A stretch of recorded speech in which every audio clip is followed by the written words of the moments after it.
Ya kwaramogi en sa dek mar otieno chenro en mar oimore wantiere kod mathoth moikoni weche mag siasa medo tedore to tuomore pacho kaendi.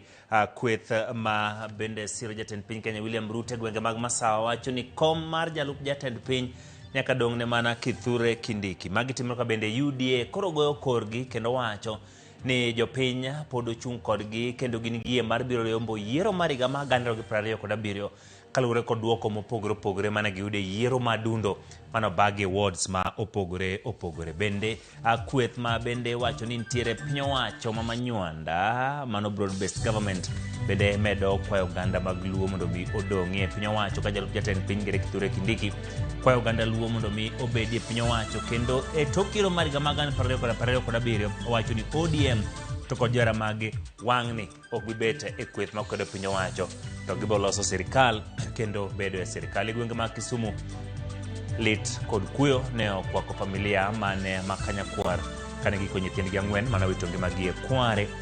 Magi to kod moko mathoth kaachiel kod twak ma obedo godo e weche manyien mag uimore magi weche ma omiyo pek. There have been no loss of 11 billion from the Social Health Authority. This figure represents the claims that were flagged, the claims that we rejected. Jatend migawo mathieth Aden Duale okwedo weche mawachore ni omenda maromo bilion 11 ne olal e okumba mathieth mar SHA. Watu ya Nyanza, watu ya ODM wamechoka na mambo ya upinzani, wanataka mambo ya serikali ndio wapate barabara, wapate stima, wapate huduma, wamechoka. Lup jatend piny Kenya Kithure Kindiki kwa oganda Luo mondo kik bede kiewo kendo kojiwogi mondo gisike twech achiel gi Ruto. Awito joote, awito siepega maher. Koro akwayo mana Meshak, Abraham, Nyasaye oket chunyi kamukuwe. Lit gi kuyo nokwako anyuola kod osiepe iko ma nyithindo 4 mawuok e ot achiel manawito ngimagi e Kware mantiere gweng' ma Kanyakwar, kaunti ma Kisumu.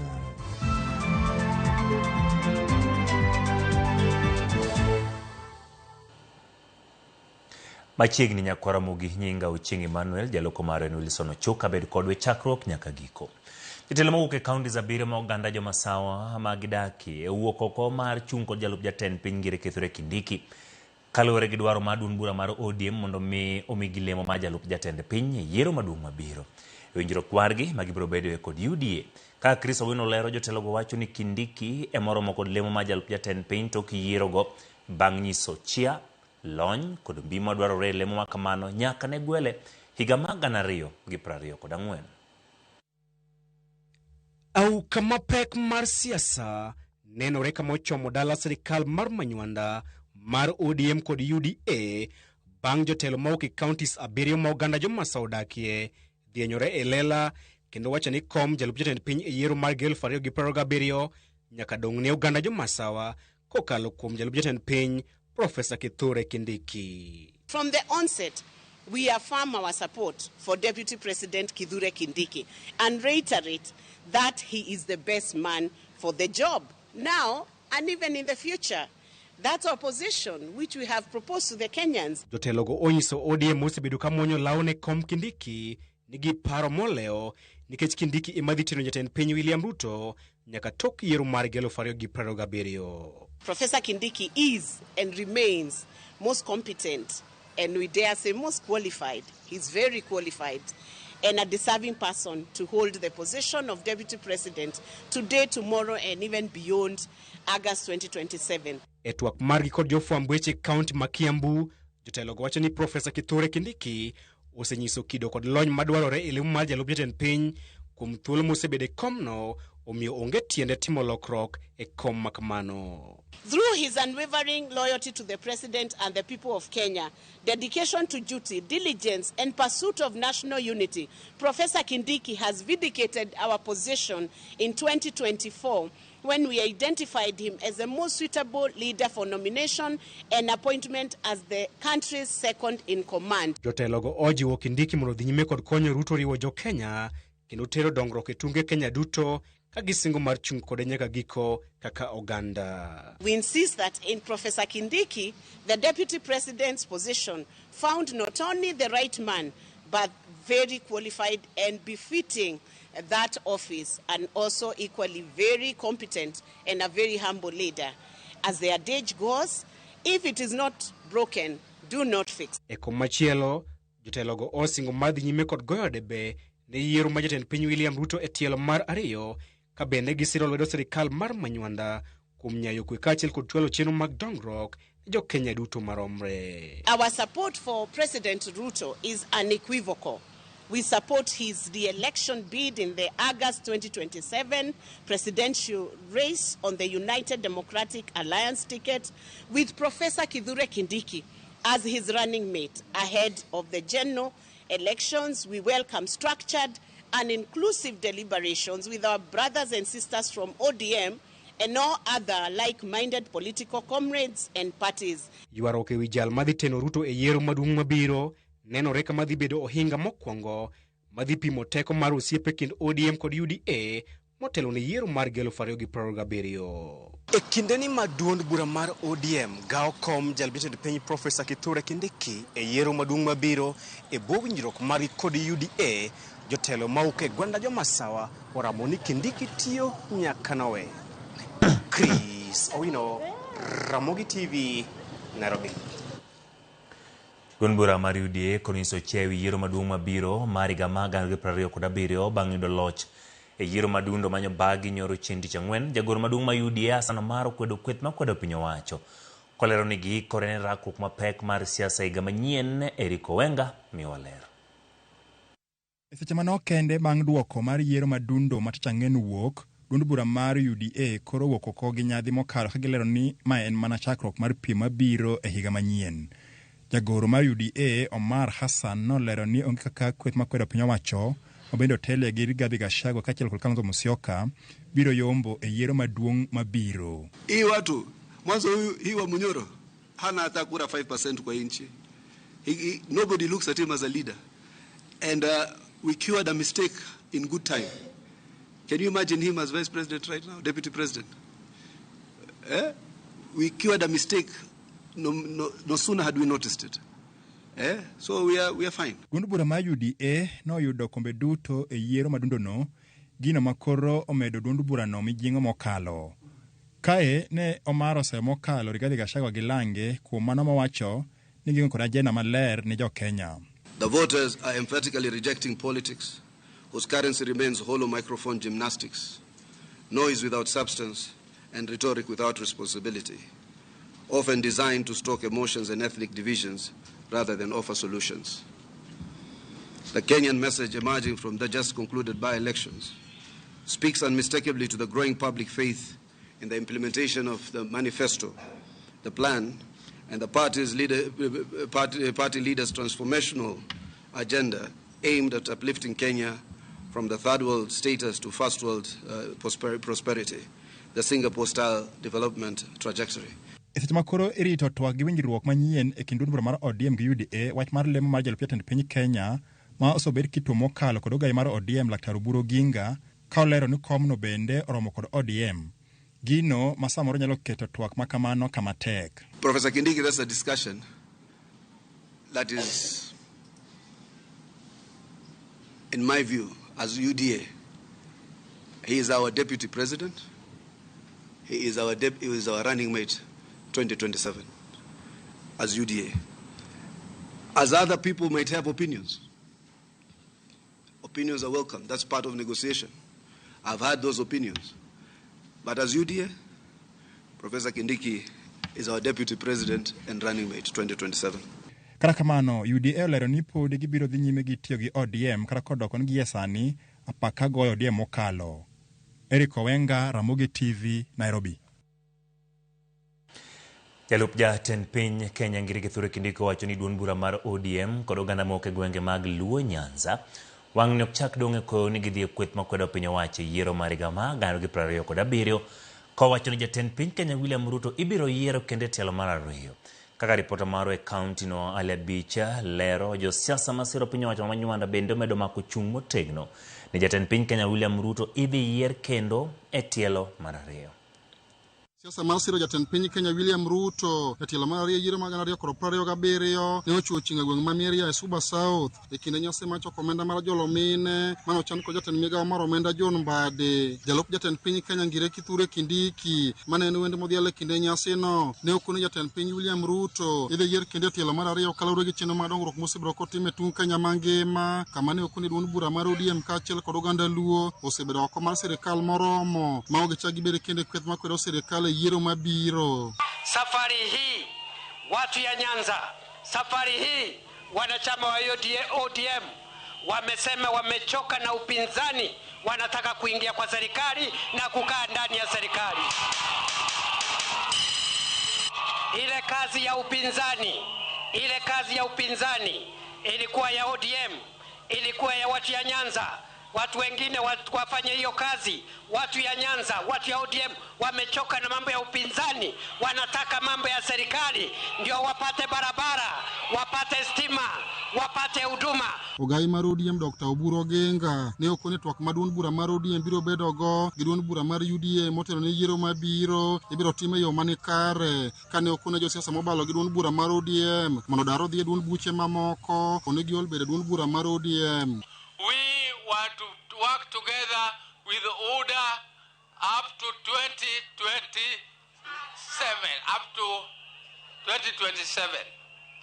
And working together up to 2027 did not mean that ODM was just going to be static there, waiting for 2027 to come.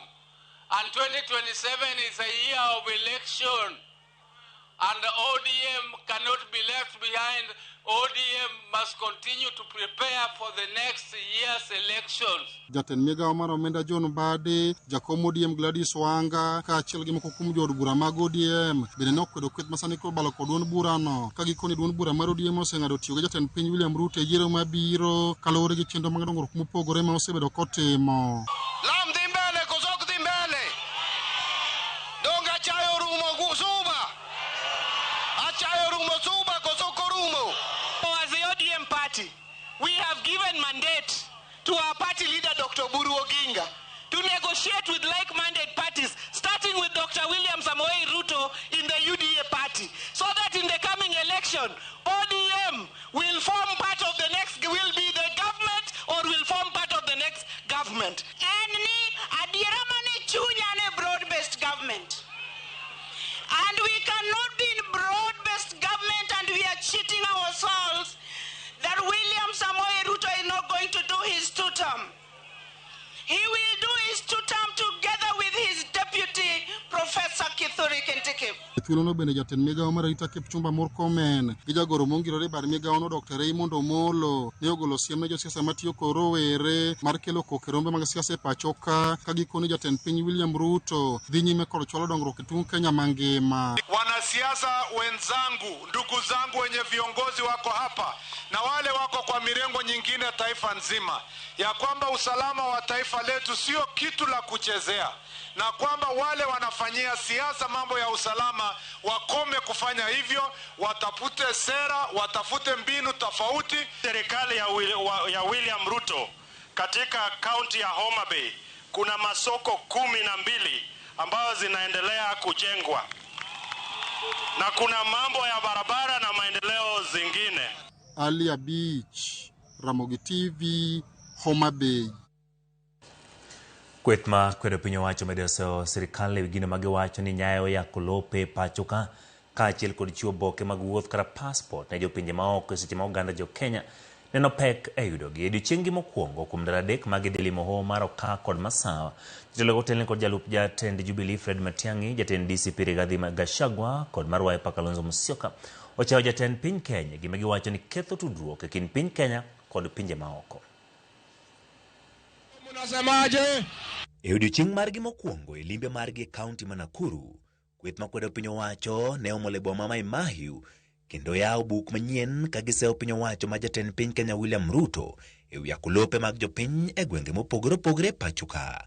Kwethno motele kod ogai mar Wiper Stephen Kalonzo Musyoka kod nyawadgi ma DCP Rigathi Gachagua e kind jotelo mamoko odonjore ewi wach lo mogere kar joth ma jatend piny e boma Nakuru State Lodge magiyango ni lope oseng'wan kod achudhe mitudo kod jatend piny Kenya William Ruto kod osiepege machiegni. Kwethno bende seyo jatend piny kuom umo wang'e seche ma achudhe yako lope mopogore opogore mag jopiny e pacho ka. Shamba ya Davivi ambaye ilikuwa ni wale walifukuzwa Enosupukia, huyu Kasongo amechukua 6,000 ekari. Mimi nataka nitangaze nikiwa hapa Mai Mahiu, tukiunda serikali na Kalonzo na Matiang'i na wengine, hilo shamba la Davivi tutachukua kutoka kwa Kasongo, tupatie watu ya Naivasha, kila mtu apate nafasi yake. Kule Naikuru mumeona Ruto na watu wake makateli wenzake wamenyakua ardhi karibu hata State House ya Nakuru inanyakuliwa na hoteli hapo. Kwethno bende wuok tung' mosuo kod piny owacho ewi gino magiyango ni oganda mag pinje maoko osebedo gi yot kod thuolo mayudo tese mag wuoth passport ma pacho ka mosebedo liel kod ohinga ne oganda jo Kenya giwegi. Gidhi nyime giseyo jatend piny Kenya e weche mag tudruok gi pinje maoko kama giyango ni piny owacho ma jatend piny Kenya William Ruto osemiyo jopinje maoko tese mag piny Kenya, ahinya to jopiny Sudan ma milambo ma giyango ni osemi thuolo mar limo pinje mamoko moseketnegi okum ka gidwaro mondo ming'wan otesego duto mag piny Kenya magin go. Huyu Kasongo wakiwa na Kipchumba Murkomen, wakiwa na PS Belio Kipsang na yule Mrs. Chelagat, Director of Immigration, wanauza vitambulisho, wanauza passport kwa majambazi kutoka Sudan na kwingineko. Na wale ambao wanaoana wako hapa, mtu mmoja anaitwa Meti na ndugu yake, wao tayari na ni watu wa nchi ya Sudan wamepatiwa passport ya Kenya. Ni aibu si aibu? Na sifa yetu kama nchi inaharibika kwa sababu wakora na wauni wanapewa passport ya Kenya kutembea nayo. Mnakubali hayo maneno? Eti watu wanaletwa kutoka nje ya nchi hii, wanapewa vitambulisho, wanapewa hata na passport ya kutembea. Hata watu wengine sasa wamefika mahali wanatuchekelea. Kwethno kotelne kod Kalonzo Musyoka udhi nyime giseyo kit telo ma William Ruto kagiyange ka mosekelo midhiero ne oganda jo Kenya e weche mag uchumi kendo rocho ratiro mag jopiny mosewito ngimagi kod lalo mwandu mathoth. Gisingo mar tiyo kanyakla kendo neno ni gitero pacho jatend piny Kenya William Ruto e yiero mar higa mag 2027. Kwa hivyo Ruto akisema record tunakubaliana na yeye, lakini sikiliza tu kwa kionjo record ya Ruto. Kiongozi ngani duniani umewahi akisikia vijana wapigwe risasi miguu? Hiyo ni rekodi mbaya. Ogai mar obila Douglas Kanjo golo chik ne komanda duto mag obila mondo mi orakre gi kweth jogo mosebedo ka kelo tulo kendo rocho romo mopogore opogore ahinya mobagi gi josiasa e pacho ka.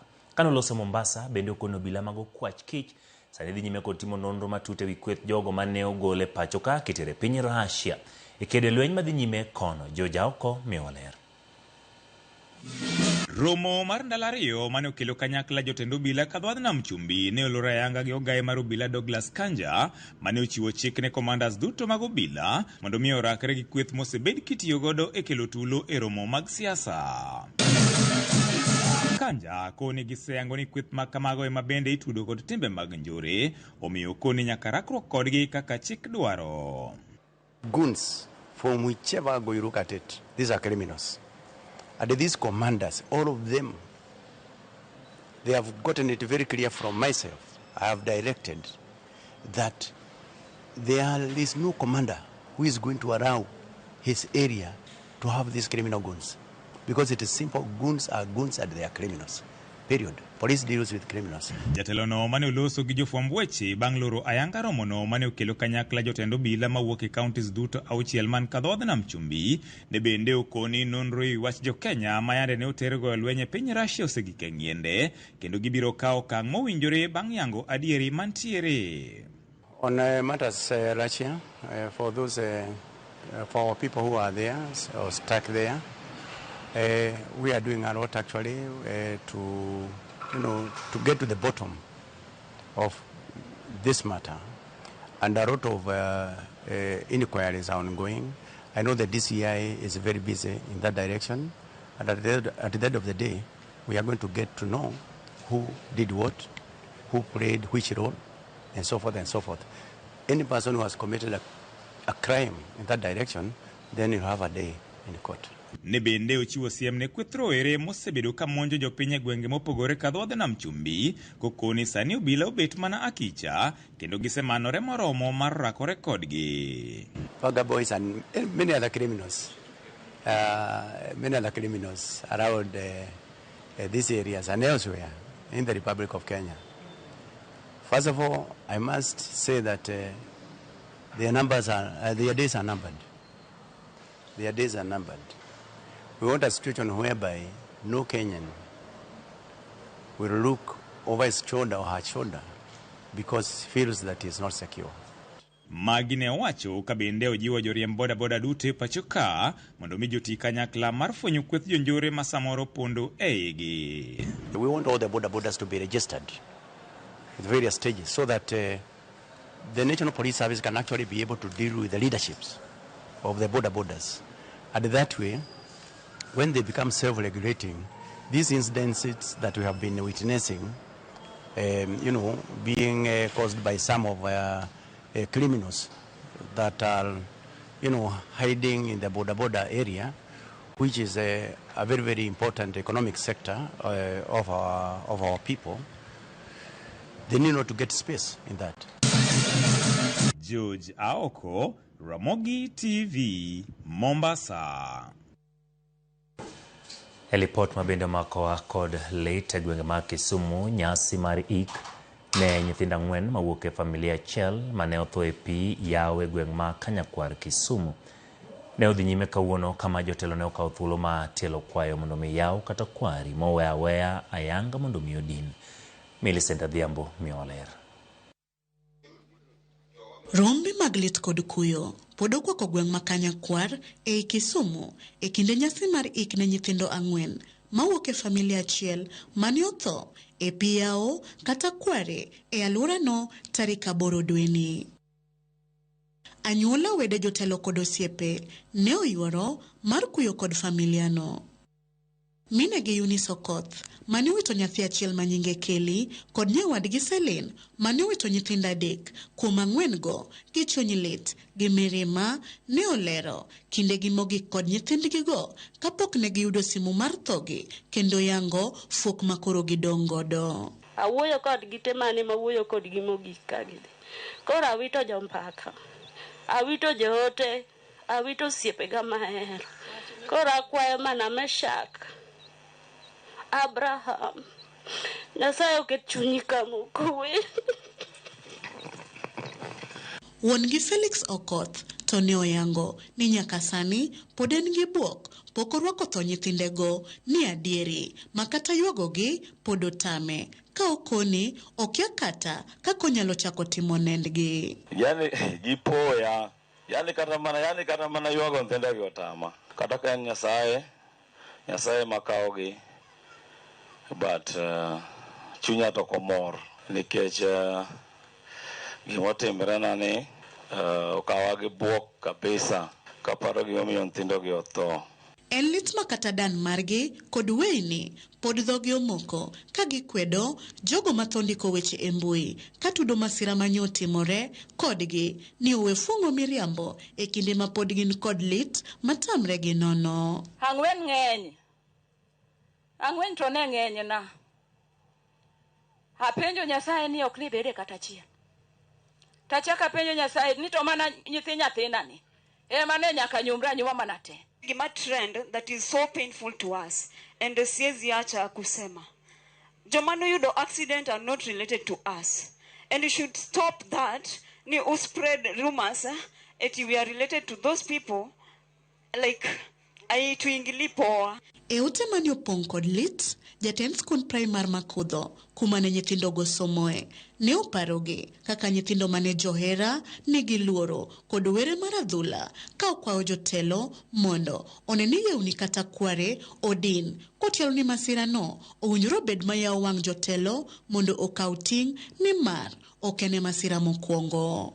As we mourn today, we also raise a collective voice to the county government of Kisumu and all the relevant authorities, please, this must not continue. These quarry sites must be rehabilitated. They must be fenced. Jotelo mane oyuoro e nyasino kotelnegi kod gavana ma Kisumu, Ngire Peter Anyang' Nyong'o, kod nyawadgi ma Homa Bay, Gladys Wanga, bende ne oyango kuyo margi kod familiano ka gitielo mondo yeunigo okaw ndamo mar dino. Akwaw ni ka uyie, to jopiny okaw ang'owa charge. Jopiny okaw ang'o ng'amuyudo ka kunyo mara malo ka, to koro nyaka law. Akelo kuyo na an awuon kaka ng'ama miyo mong'eyo muoch kaka lich. Aneno kaka nyithindo nindo ka ma chunya oridore. Lit koso klit.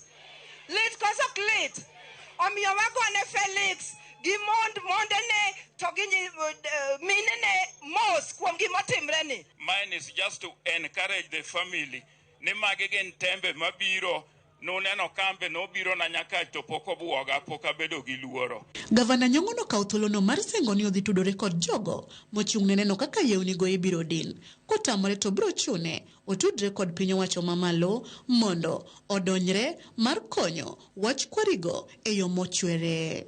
Sani mosetimekani koro wan kaka county we will take responsibility mondo jok motime kamano omi chik ni nyaka giume mondo nyithindo kik tho kanyo. Mosenindo Wayne Rooney Okoth, Chris Brown Okoth, Hilary Ochieng Okoth kod Kelly Brolin Okoth ne okow e kar yueyo margi mogik kotelie kod kanisa mar Roho Maler. Millicent Adhiambo, Ramogi TV, Kanyakwar, Kisumu County. Sayo migi kwega diera kendo ket chunygi kama okwe.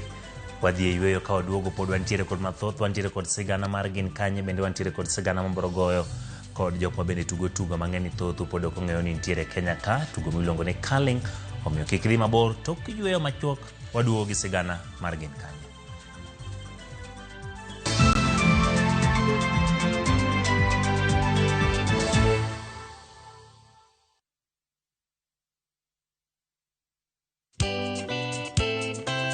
Geso kangeso saparga chiel mamidhiambo.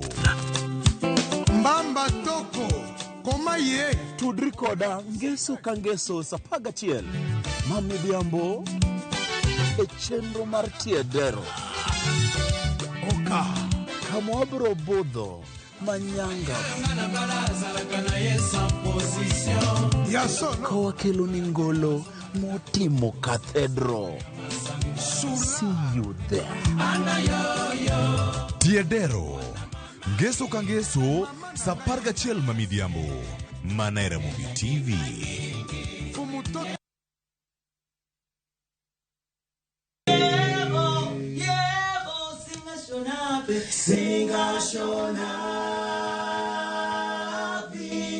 Helen Akoth Mtawali. Jina langu ni Helen Olivia Akoth Molo. Nyar nyakach wakinena ka wuotho taduogo radhe afoni. Nyadine nyisore owuon.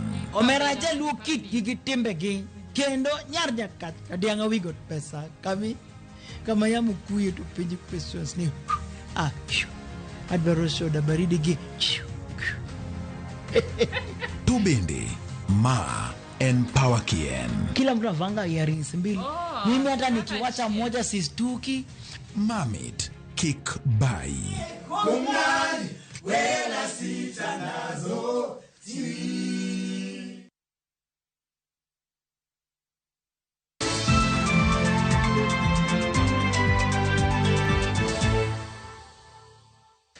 Machiegni nya Ramogi wadonje kidieny mokwongo en sach sigane. Chenro ma juma ka juma mar gin kanye watwak gi Jael Mbogo. Mbogo en achiel kuom josiasa matene boma ma Nairobi ka ipare kaka miyo mane okedo ne ratiro mag joma mine. Walter Nyambaga nobedo kode piny kendo losonwa sigana machal kama.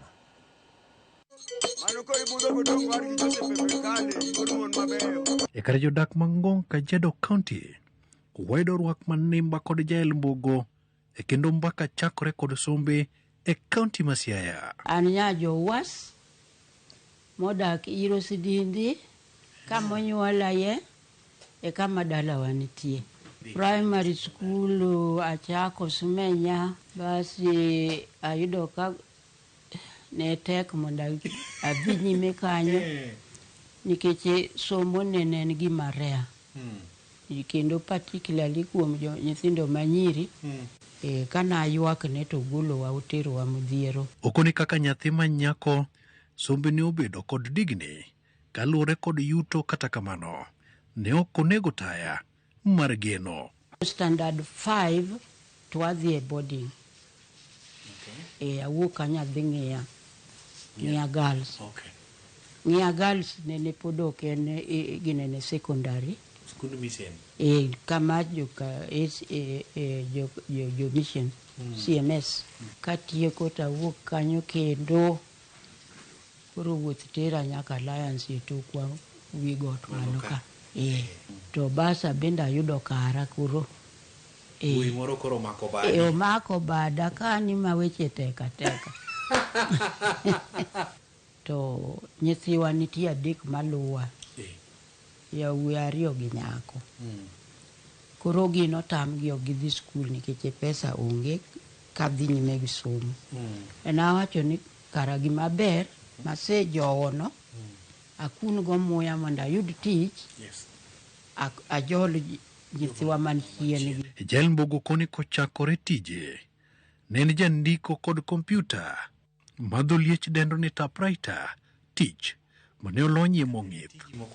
Tija mokwongo seswe na achako kod City Council ma Nairobi.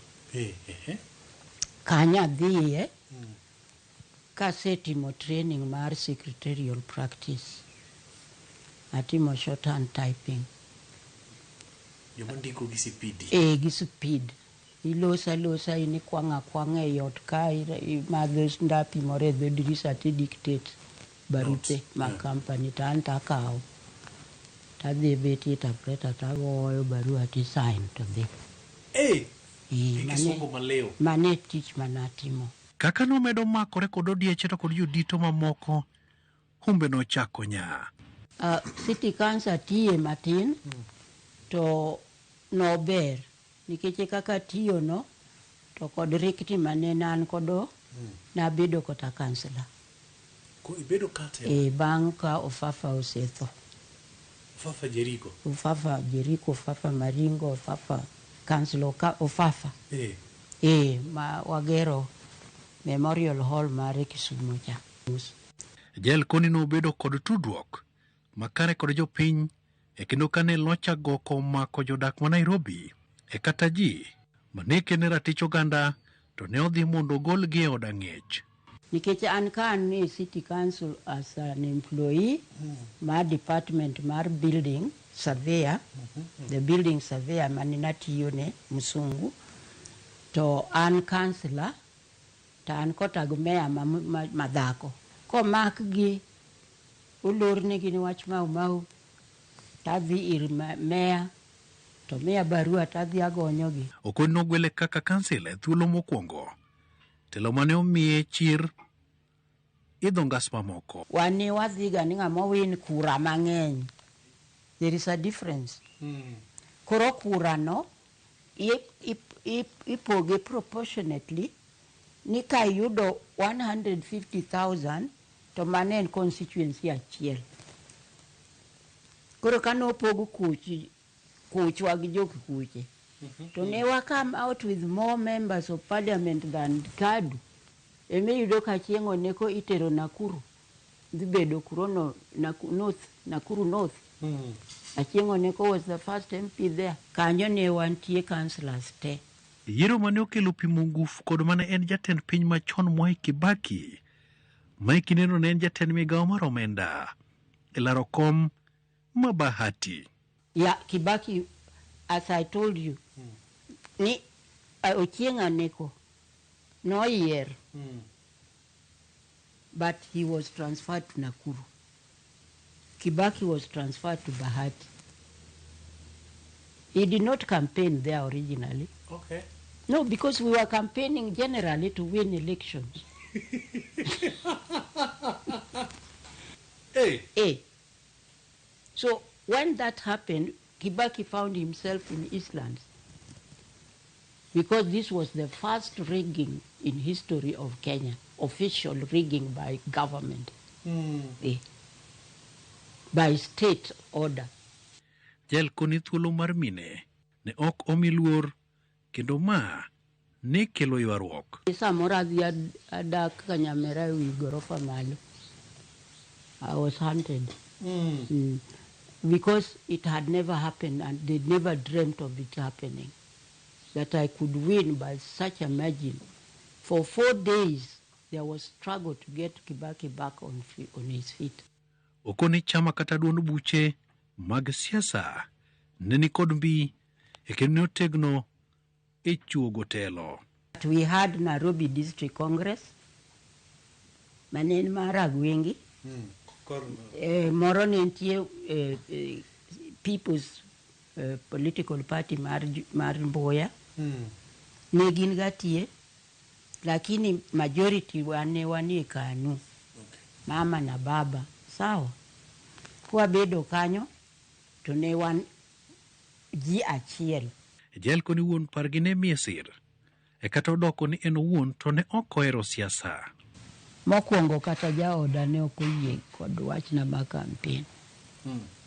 In fact, at some stage, no onyalo dhi o campaign against us. Nikech ne ok en comfortable. Okwano ber mag dongruok mochame nyadhi. Politics never earned me any money, and I didn't go there to make money. An adwaro ratich ng'ato. Adwaro adiera mar ji duto. To bino yango thuolo mag mine telo.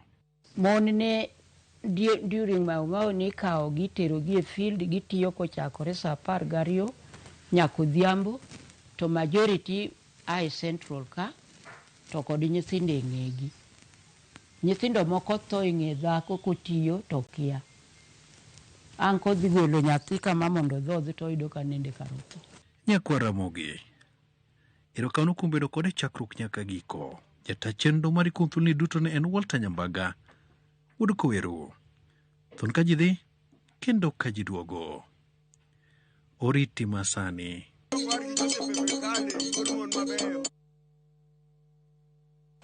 Erokamano thuon ka ji dhi kendo ka ji duogo. Walter Nyambaga kuom sigana makare mar Jael Mbogo puonjora mathoth.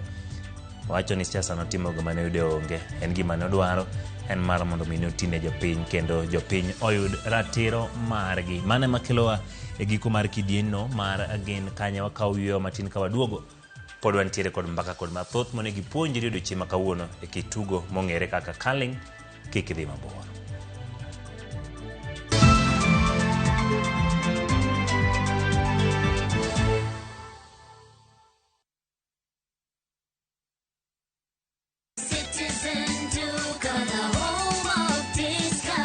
Citizen Duka inawatakia Ramadhan Mubarak.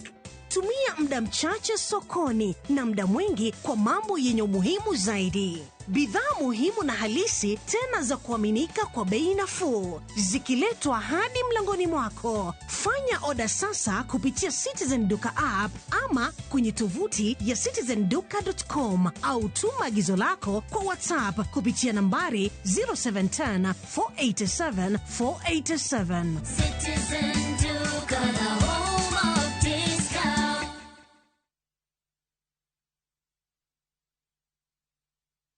Na kuungamia Mungu Mwenyezi, nanyi ndugu zangu, kwani nimekosa mno kwa mawazo, kwa maneno, kwa vitendo na kwa kutotimiza wajibu. Nimekosa mimi, nimekosa sana. Ndio maana na kuomba Maria mwenye heri, Bikira daima, malaika na watakatifu wote, nanyi ndugu zangu, niombeeni kwa Bwana Mungu wetu. Mungu Mwenyezi atuhurumie, atusamehe dhambi zetu, atufikishe kwenye uzima wa milele. Amina. Dial *811 415# to get ungamo la dhambi.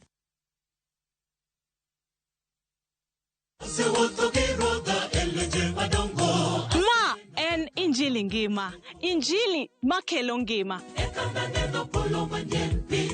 Bironu sabato ka sabato, are sa achiel okinyi nyaka sa 3 okinyi. Wadhi kelonu chenro mamit ahinya. Jok manok osomo lesson, wadhi bet gi lesson mar juma. To Nyasaye dwaro ni seche duto kata piny obedo matek machal nade, to challenges ma waromo godo kik golwa kuom Kristo. Wadhi bet gi children's sermon ma wadendo ni Lulu mag Yesu. To noting'o ligangla mondo hikre ne kedo. Be ikori ne winjo wach Nyasaye. Ne thuon wach mwadwa wuoye en ni mwandu kik teri mabor gi Nyasaye. Wakelo jower mopogore opogore makelo nwa Injili makelo ngima. Okidwa koso Injili ngima kitayou kod an Lorina Chieng. Happy Sabbath.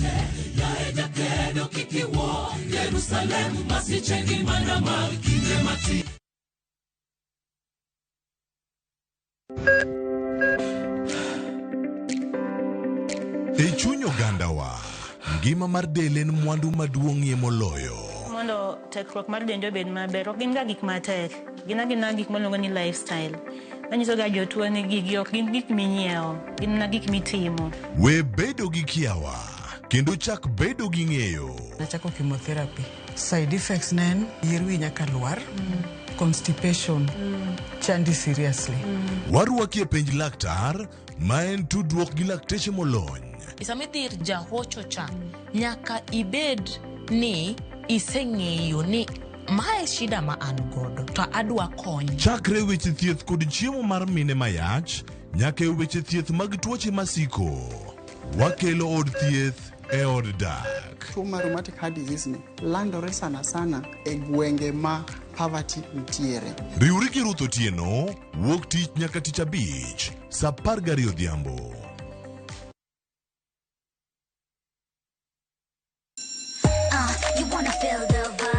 Ngeso ka ngeso, wakelo ni gik mamit makelo mor. E rogo mar nyithindo kae, wakelo ni talanta. Loso gi lwedo, wapuonji tedo be, gi moko mamit. Rogo mar nyithindo, ngeso sa 3 mar okinyi, mana e Ramogi TV.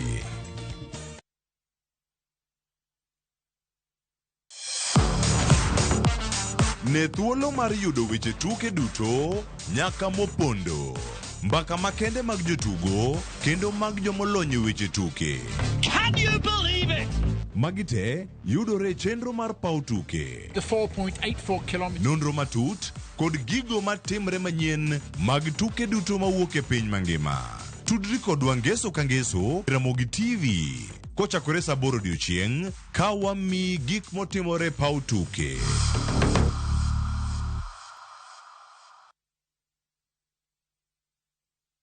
Nyakwa Ramogi, Kenya Eratiel. Raila has a space to say what Gima Jakom Dwawacho. The opposition not the nyake Supreme Court. Ngewa tieki. Oliet Nyakwa Ramogi.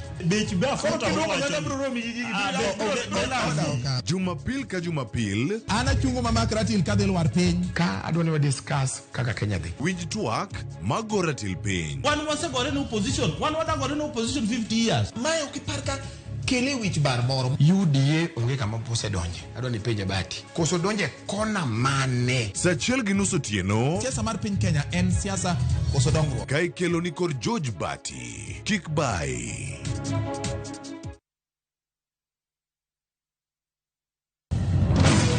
Be ikori mar dok e pacho. Kama sigen ni ilero gi mor kod sunga mar luo.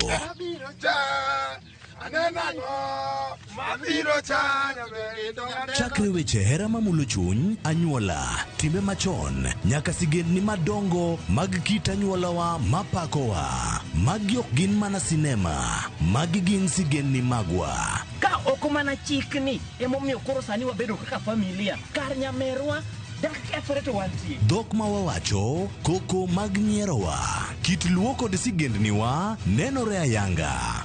Logi. Winam Cinema, Jumapil ka Jumapil, saa 2 kod saa 4 mar otieno. Mana e Ramogi TV.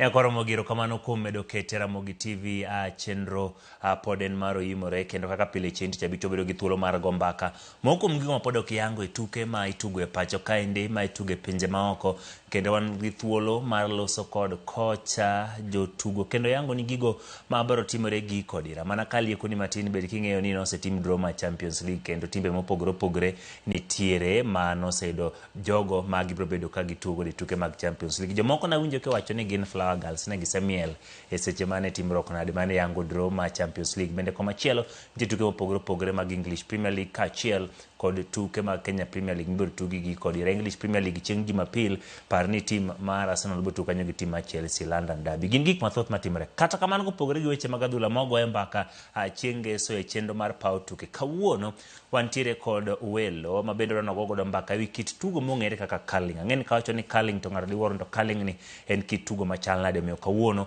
wadwani mondo wayang ni kit tugo machal kama nikech en tugo ma bende osebede pacho ka kuom kinde kendo en tugo moyiedhi ma ok tuga kamoro amora to dang'eno chal nade antiere kod welo ma antiere ka kendo miyo gi thuolo mondo mi giyangre na achiel wabedo ka mbaka gi dholuo kama chielo to wabro kiko godo dhok kawuono ang' natemo wacho Kiswahili e Ramogi TV kaendi makapo nokier wang'e kuma gino dhie kata en erokamano kuom yudo thuolo maloso kodwa mi thuolo mar mondo mi yangri ne nyikwa Ramogi Jwang' ibiro nyisowa nyingi gi kuma iaye nikech wanyang'o ni akanya kapo ni gweng' kuchicho kapok wadhi lendo machielo.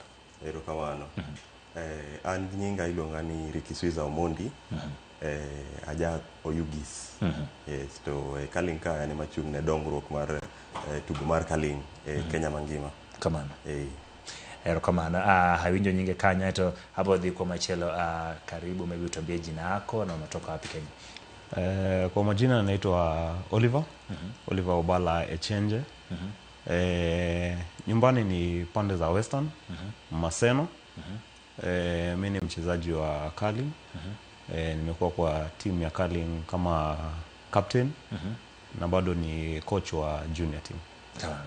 Ai kwa Ramogi hizo jowelo ma wantiere godo kendo ni mondo go kod gi mbaka adwani seche mobedo kwa go mbaka to ang'eni pichni mag tugo mitugo kaendi nikech wantiere gi pichni mopogore opogore mag kit tugo no adwani mondo director mara kuongo ketni kit tugo ne kama ituge kapok wagoye mbaka ne chal nade king'iyo kanyo en tugo ma itugo e ice kendo jotugo ikore ineno gik mopogore opogore ma gin godo kanyo kendo en tugo mitugo kod nyiri kachiel kod joma chuo gik mineno kanyo gin gik mituge godo ma bende ineno ka oketni kanyo gik ma chalo kete ma bende wantiere godo e studio ka ibro neno aito bende wantiere kod gimoro moluorre mapek kanyo midhire wi ice gibro yangona ni en ang'o wantiere kod gik mopogore opogore ma jotugo tugo godo kanyo king'iyo chal gima bende iyweyo pap seche ma gino tugo omiyo kit tugo ni ema kauna dwani mondo mi wayang ni to en tugo mane to ituge gi jomage to ituge gi higni adi to nobedo e Kenya kae kinde mane to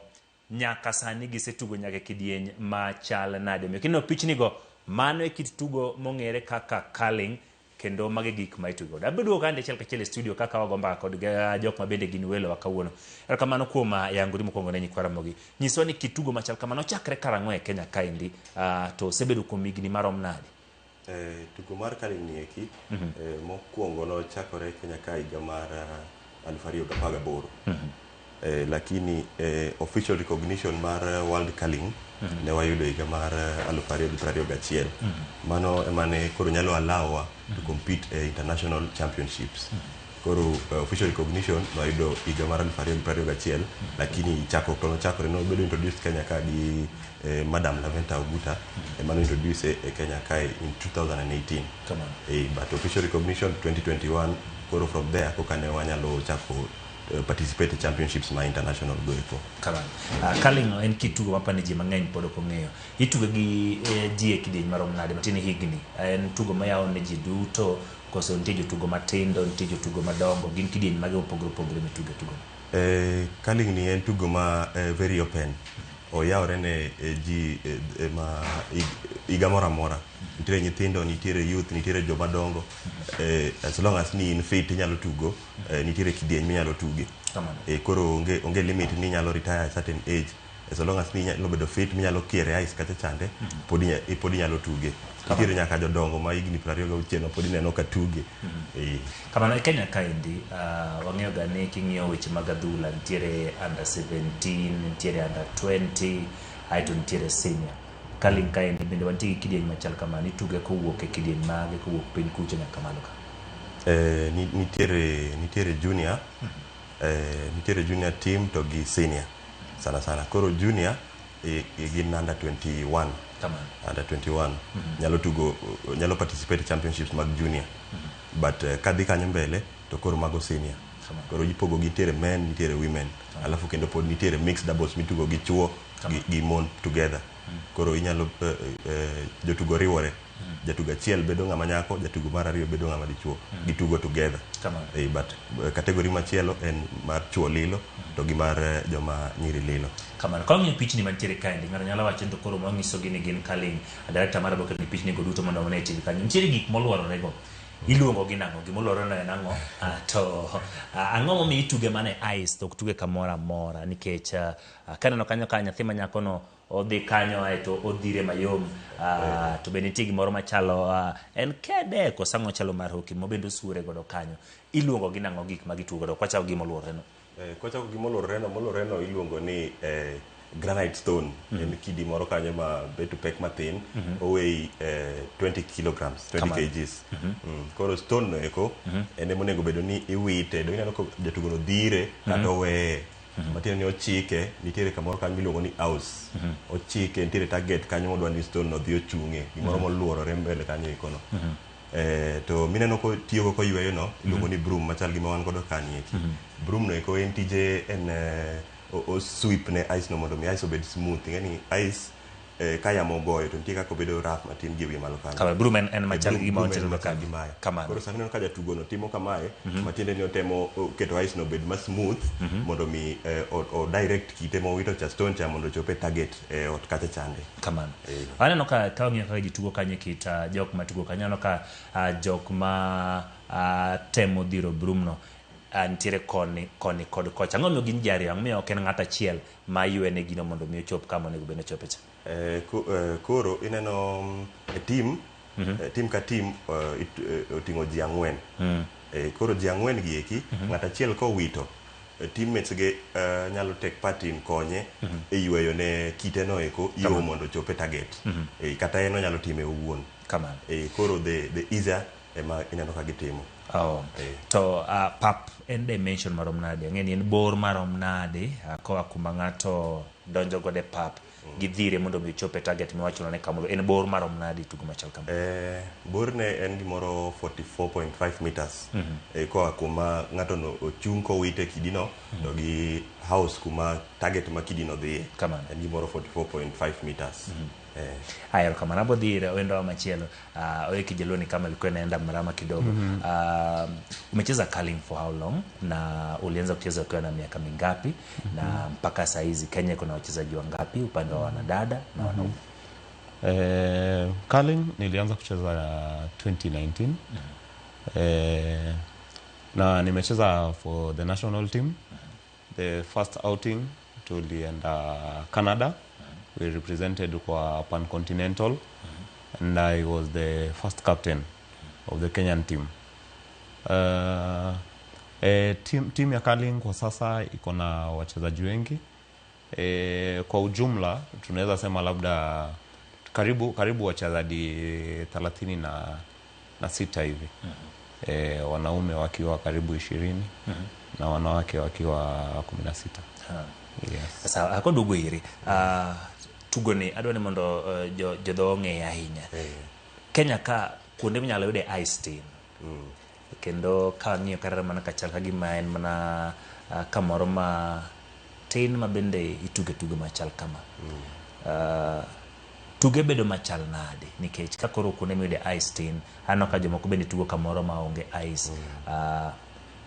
yot kata pek mane manitiere weche matugo nikech nyako bed mana kutuge ka to joma tuge kama onge gi ice tima wacho ni timo training off the field mateno kituge kama ne obeni tuge lakini kudhi competition taneno kituge ice king'iyo pinje maoko ma wazungu tuge ituge ice training maru chal nade bungi thuolo matimo training pile ka pile koso utime mana mathin seche moko e Kenya kae to bang'e gi pinje maoko.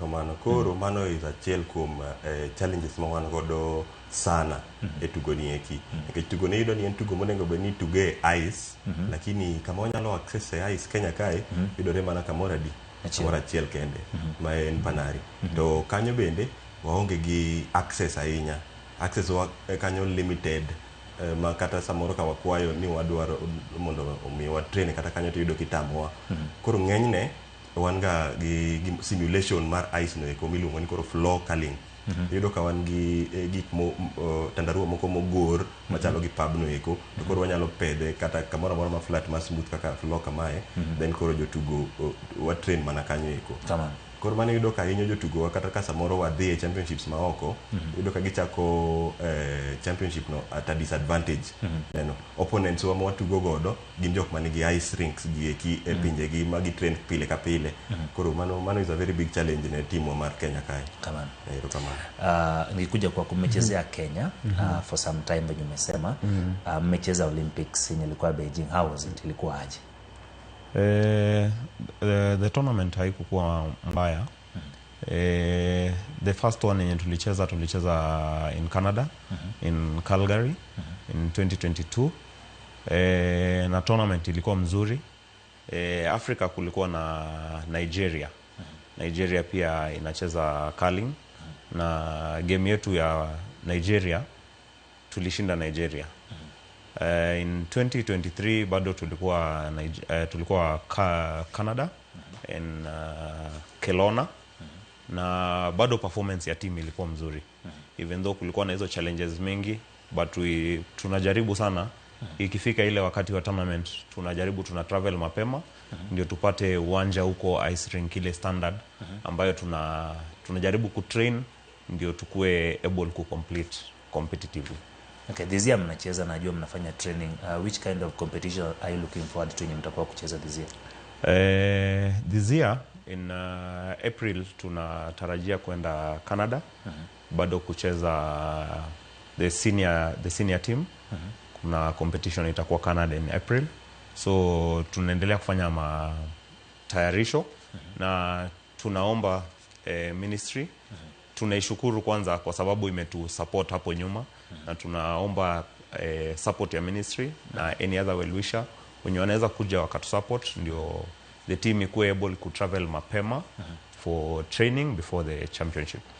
Asante kwa dugo ile jakom anoka wantie gik mopogore mokwongo dwa ni ngisa ni gini luongo ni aro anoka nyako moro timo training kucho to kwongo omake lwete to sure gode ice ka otingo yen kede machielo ni mwacho ni yue godo kama no beni gino slide no tije nango koro gini eki iluongo ni stabilizer kamano en tije en mar konyo jatugo mapoko lony saidi e kiere ice kata chande most jatugo moselony tije yudo kotingo mana ma to gikite no yo granite stone en no ko wito lakini en gimae bathe kama konyo yueno koro kapok ilonye kiera ahinya to idhi wito kidino ki stabilize gimae mane tij stabilizer ni eki kamano kaneno e wang joyo mara kacha kibro ketno picha no aneno ka nyathi machielo ma koro nyako machielo madrono en koro koti kode matieni ento sing'io godo kamano selony kendo okodwa tiyo gi gimilongo stabilizer ni machielo aneno kanyo kane nigi thuolo aneno ka inti kacha owuotho kode kara en kode lwete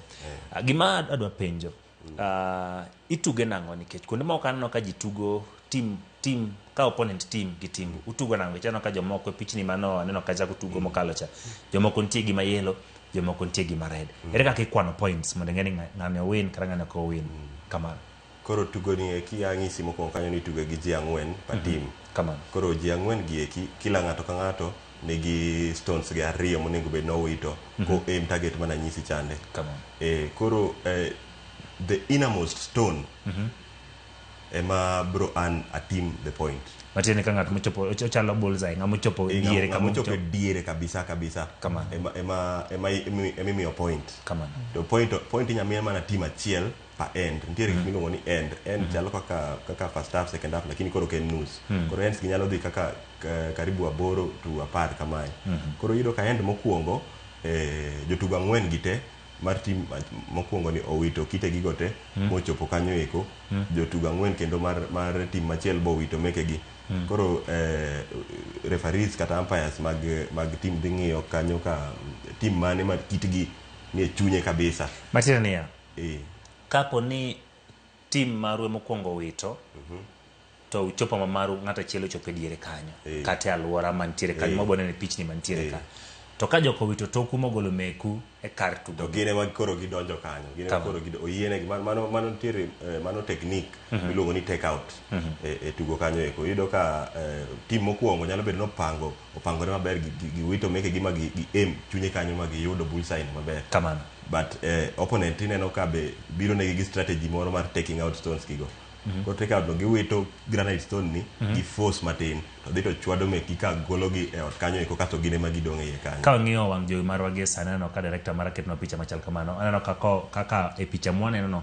wantiere kod kama rachar kama rakwar kachali kama blue kapo ni ng'ato chope diere kacha nikech diere kacha no ka en rachar kaka koro ng'iyo picha mantiere kanyo no diere kanyo kaka no kamano dhiro nyawadgi no ikwano points nango kuwuoke man diere no kadhi oko points go medore kuwuoke ma diere points ng'eny maluwe ma blue no kamano white nyaka red koso point na point ikwano kamae mano diere kanyo mano koro e innermost kama ng'ato nyalo chope mogik koro ka jatugo owito granite stone no mochope chunye kanyo eko mano miyo gi advantage mar yudo point ang'isi ni team achiel kende manyalo win team achiel kende manyalo ok ni stone mokuongo mar team ni chiegni gi center kanyo to machielo ni be chiegni koro jogi yudo point achiel jogi yudo nus team achiel kende minyami point koro team ma stone gicha ochopo machiegni gi chunygi na ahinya no ema ing'iyo temimiyo point to koro ka gin gi stones ariyo moluwore donyo ka colors ndi kanyo opogore team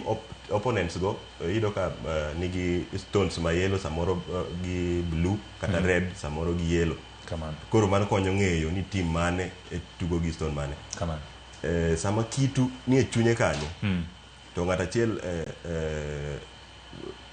like sama kitu ni e chunye kanyo eko to opponent kitgi be chiegni gi kitu e chunye kanyo eko referees abi ng'iyo kidi mani e iye kabisa team ne mimiyo point ok nyal mijo moko gi point mana ka dugo iri kapok adhi ire ere kaka nacho ni gama gandre ga par kod aboro 2018 ema tugo makamano ochakore Kenya ka kowuok 2018 nyaka sani wantie gi higni chiegni 8 koka ka gani rumo bor bedo higni 8 tugo ni useng'iyo mondo mi odongre nade Kenya ka nikech tugo mora mora nyaka bed ni nitiere kuma igole talanta kata ng'o jotugo chopo nadi kuomu mondo mi gitug tugo koro initially kano chako ne wan gi challenge sana manyo jotugo koro ndo kan watemo poach from other sports itemo ng'iso gi nitie tugo moro kama iluongo ni curling ituge kamae to be inyalo joine to curling ni be yudo ka yudo jotugo bedo challenge nikech en sport ma very expensive ineno kaka koro broom achiel ni kende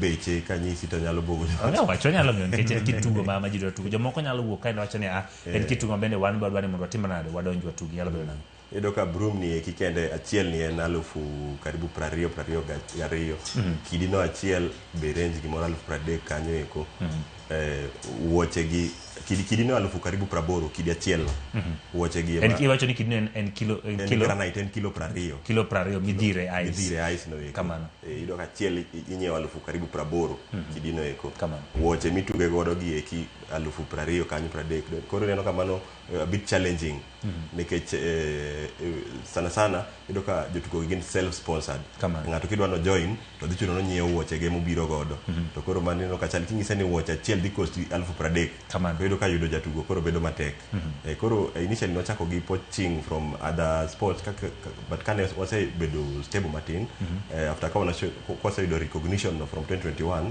to nwachako programs mag grassroots development mayudo ka nwadhi counties wan gi programs mag outreach with the counties to wadhi schools to give local equipment go eko simulation mana ngisi ni simulate ice chande to waeneza ujumbe mar curling no to waloso team kanyo kato watimo follow up koro we've been doing this for some time kata last year nowuothe counties karibu aboro, nodhi Meru, Narok, Machakos, kamano. Koro iyudo ka counties modhi gieki waloso team to wawe team kanyo eko.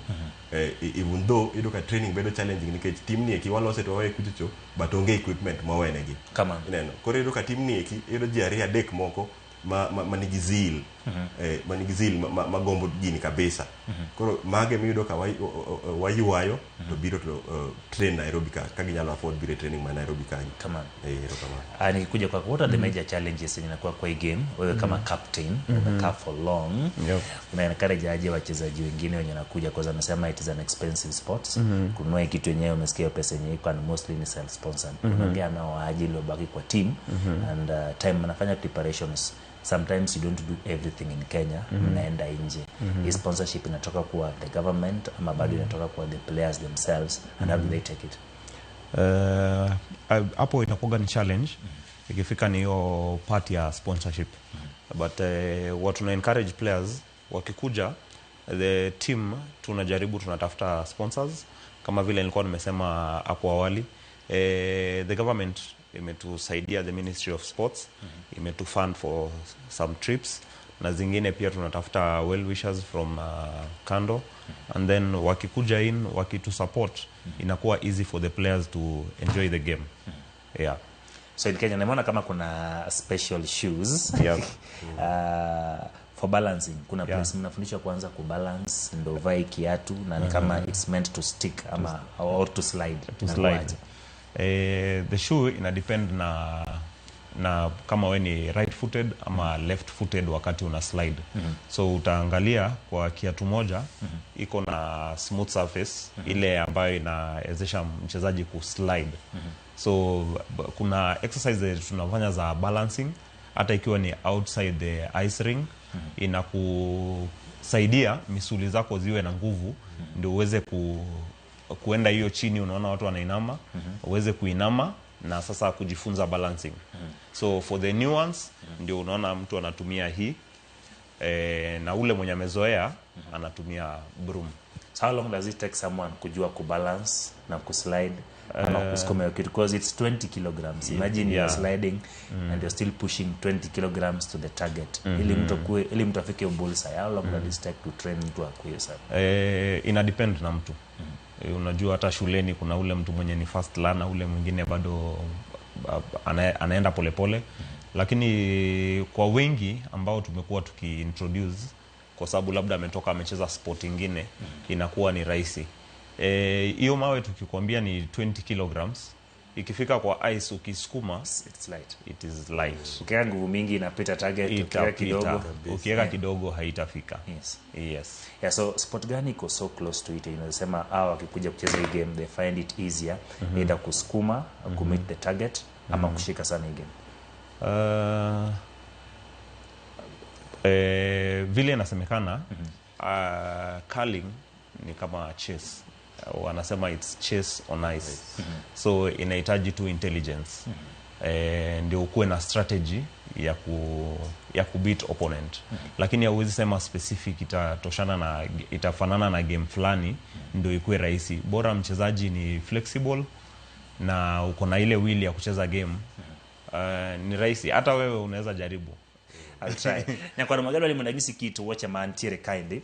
Areno ka mind kitu woche maitugo godo king'iyo kanyo akuma jogo ne suore no en woche ma irwako gimoro kuome ma en gimoro wake kendo en mapani tiyo kode sliding donge ma koma mano ema protect slider ni kamano also my the slider koro ma en a soft en kama smooth en kama smooth nyakwara mo gimitiyo godo a slide ewi ice ama kaka en koro mae mitiyo godo kirwako ti slide godo mos gichalre mae ndito kendo koro ge koda pani koro mae ni suro goto mae tielo midwaro donge mano koro mami balancing mae mami balancing onego beni nyono go lomata eno nego ohang tu kamano mana mos so mane aka woche no chal ka kineno kanyen woche mitiyo godo then mondo mikoro okane makare to iume kod the other one mae ma ikane godo haito wantiere kod gig tugo mantiere kaendi ma wacho ni achiel kuom magi ma bendo wacho ni gitiyo godo kaduoko ma piny kama ne ntiere en machalo mar hockey stick ni nyakwara mo ntiere kod kamoro kama en soft mapane emitiyo godo eyuayo kama gino slide kapok ochopo kama ogi king'iyo kanyo kamoro eno kanyo ken yuech kaka nyoka director mara wachona en gimeno koting'e lwete kanyo mineno ka the lady tiyo godo e bathe kochacha to nitiere gi kama odhirono gimodhirono wach kanyo ni en kilo 20 matiende ni ok en gima yot ahinya kendo nyaka ibed ng'atno ma lwete nyalo wacho ni ipimo lweti mondo mi ochopi e target kama entiere. Nitie gimoro miting'o kaendi muting'o kae dwa ni minyisa ni ma to en mar ang'o mantiere kenyalo kawe mondo nyiswa ni to en mar ang'o. Mae oting'o gik miluongo ni pins. Pins gi eki gin gik ma jotugo exchange as a form of courtesy before uchak tugo. Koro mago gin pins talo flag michiwoga football cha kata mana mo exchange kopok gocho. Koro mano ting'o tugo mar curling ni eki en tugo ma en regarded as gentleman sport koro just to show that courtesy to your opponents yudo ka opponents mi pin gi to umumiyo gi pin maru. Matieni kwan pins mana kanyo ting'o moko kuom timbe ma usetugo godo. Kenyalo yango moko mantiere kanyo mondo mi ong'e kata kuonde musetuge mondo mi wanendo chal nade. Moan godo kai tango no kama hapa ni ja kamera na boloko no kama mondo mione mano kanyo kaka mai ma Hong Kong ma team mar Hong Kong mano watugo godo to ne wa exchange kod gi pin wamiyo gi marwa gi miyo margi kamano team machielo man godo kai pani wagole ye kani kich jolani eki seche moko miyo kwa neno maber Era tango no koni kama koro mama club kama ni Brentford club ne wa participate in training session moro kodgi so just for that courtesy gimiyo pins gi kama wamiyo gi pin marwa moro mantiere manyalo paro go mano setugo tugo magari machielo beni kama mar team mar India koro India bene watugo godo ne gimiyo ma ombe ne wamiyo gi marwa mar Kenya Curling kamano ka kopogore gi mano higani ang'eni untiere kod chenro mopogore gin tugo moparo ubo dhi tugo pinje mag higani to bende wantiere kod Olympics bende biro mbele kaendi be wageno neno team mar Curling ka tugo Olympics mano koro dream ma wasega bedo godo for quite some time to nurture a team ma bro represent Kenya in winter Olympics. Come on. Kadina Olympics mag winter mokalo ni Kenya ni mana gi ngata chiel kende mano te fly bendera mar Kenya. Come on. Koro de wanya yudo support system ma motegno. Deke jotugo wato gi jotugo ma very talented gin gizil yudo ka gi train e floor to ka gi dhilo ka kuche chonde to gi rely on muscle memory gi paro kaka ne gi train e floor cha gi implement ice kanyo.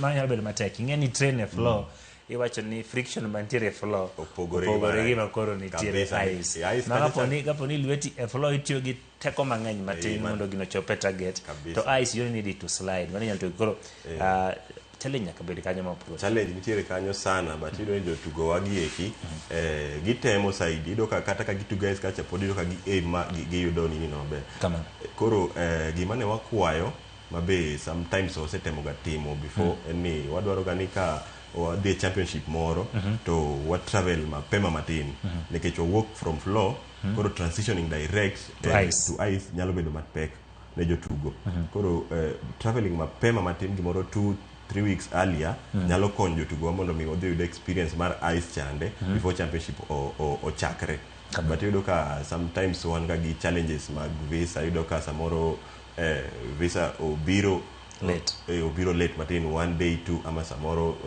okobiro koro yudo ka jotugo modhi nikech ng'eny gi be samoro gin self sponsored ohero tugo ni omiyo osechulo ndege ni odwa dhi visa ne delay ok onyal dhi in time mondo mi oyud experience mar ice chande mondo tugi mana very big challenge. So your last words to watu wenye maybe wangetaka kujua mna train wapi wapate wapi they cannot make it to Panari wakujua wapate wapi? For now watu tuna train pia floor curling ile ambayo haihitaji ice so watu tuna train pale Kasarani mtu yote anaweza taka kujoin anatupata ana join team we are very open very free yep. Thank you. Wachni mogik ne nyikwaro magajwange weche mag tuke mag curling gikumi biro nene higni maybe adeka ng'wen mabiro kawatieko. Tugo mar curling ni eki en tugo ma nigi future sana kendo nyalo bedo sport ma mokwongo manyalo kelo ne Kenya medal mar Winter Olympic ka wayudo support motegno. Support na gima walake nikech jotugo wan go gi jotugo ma very talented kabisa kendo gin zealous gidwaro tugo gini kabisa. Support ema walak matin. Koro ka wayudo mano to wanyalo prosper. Alafu gimoro machielo ma daher mondo awachi Kaling ni ekipo ntiere wan gi deaf Kaling ma podi tugo gi jomoko mar challenged in hearing, gin impairment mar hearing. Pod nitiere wheelchair Kaling mano eko be Kenya nigi teams.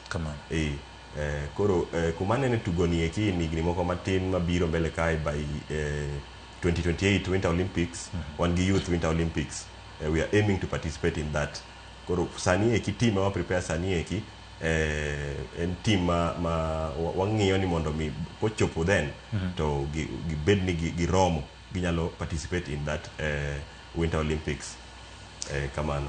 Hero kamano nyakwaro mogi hero kamano kuom ang'iyo chenro ni tugo nen mar Kaling. Adwa paro ni tuke moko ne watugo ka watindo kane koth osechwe to ne warito mondo mi chuodho moro losre mathin ewi thur kacha mar biye aeto wadhi to waswedore mos. Ineno ka mano ne en training machon. Ka be nero tugo no kane tin thuolo en mari mar mondo mi chopi mondo mi imany tugo mar Kaling. Ayudo tugo ma anyalo dhi introduce Chris Owino, wantiere kod Felix mabende luonge no Guyo Tiacha ma tugo monyalo tugo. Kaachiel kod jiwa moko mawuotho e ofis kama pod ok aneno ka tugo moro amora botero gi mondo mi gitug Kaling mane makelo giko mar kidieny mane go mbaka kod jogo ma bende gin jogo ma ohero tugo mar Kaling kendo chwale pacho kaendi.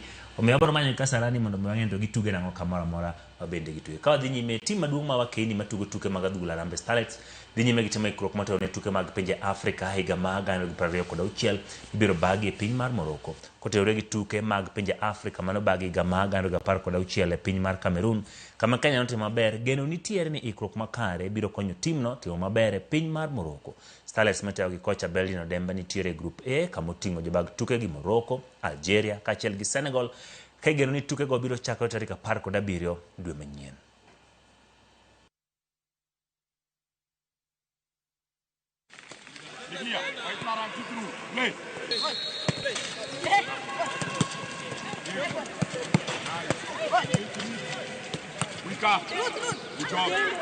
Naona wana fight saa hii venye kulingana venye wameingia camp mapema, wanaonyesha wamelearn more, wana learn from me na pia mimi hata ni wadogo na pia mimi na learn from them, so wako tayari kupigania hii kitu.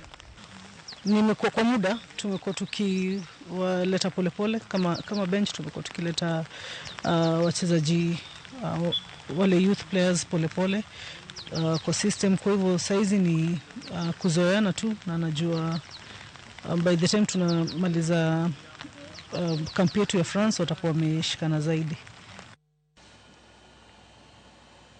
Tigrok tilo mokwongo mar chenro mar manyo kendo yiedho mich mag rowere kokalo kuom riwruok matayo tuke adhula ma pacho ka Huruma Yange ka tiegruok mar Kenya Institute of Special Education. Jogo ma fwenyo talanta ma jotugo kata scouts waromo 30 ne yudo tiegruok ma kamano, tiegruok mano bagi kuom ndalo 3 kendo tagi apisas ma ok riwruok matayo tuke adhula e piny mangima FIFA.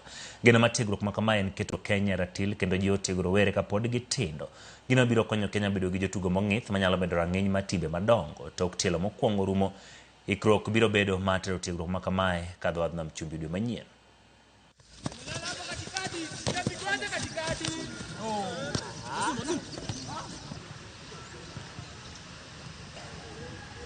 This is the first cohort of 30 talent identification course that we want to make sure at least we spread it all over the regions so that we can reach the talents there and tap the talents as early as possible.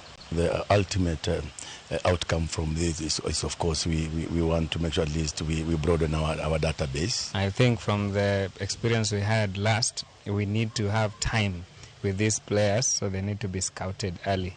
So this gospel has to go where children are, schools, villages where they play, academies. Through this equipping, through networking and all that, I believe the national team will be able to get all kinds of talents, and we are going to sift and get the best of the best.